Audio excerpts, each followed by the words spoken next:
There are some good elements to this budget, but on the whole, I feel we can and should be able to do better for community colleges in the state of Michigan.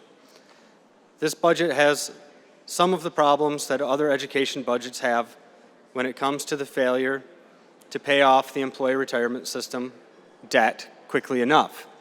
It also includes some troublesome language targeting charter schools and their authorizers. This budget would require charters to have, quote, abandoned building policies and requirements that would not apply to traditional K-12 schools. It is highly likely that there are far more abandoned buildings from traditional schools than charters. This clause is just another attempt to add costly administrative burdens to public charters and try to give traditional K-12 public schools an unfair financial advantage. I urge a no vote. Education policy should be fair. Many parents and communities across our state have chosen to send their kids to public school charter academies. Unfortunately, this budget proposal continues an ongoing Democrat attack on charter schools and their students. My amendment would eliminate language that unfairly treats charter school authorizers. University charter school, or in this case, community college charter school authorizers are currently allowed to retain 3% of their state aid for administrative purposes. This budget cuts that by 33%. In addition, this plan requires charter school authorizers to adopt a facility policy to ensure that any structures on other property vacated by a public school academy that ceases operation doesn't contribute to blight in the surrounding community. I'm not in favor of blight, but I am in favor of fairness. There is no such requirement of any abandoned traditional public school building around the state.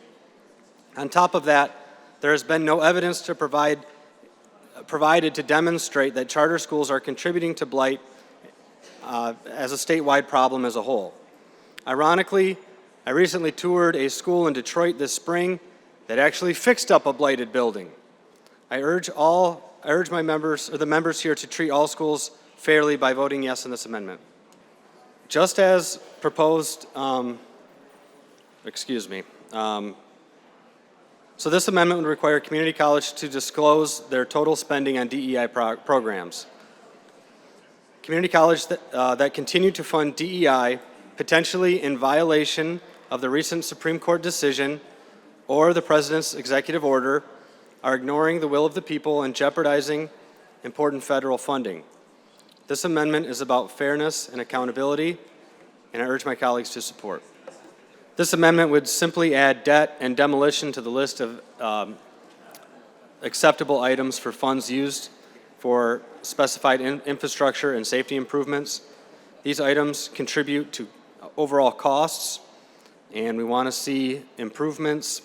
We don't want to see improvements hindered because of unintended and unnecessary red tape. I ask for a yes vote on this amendment.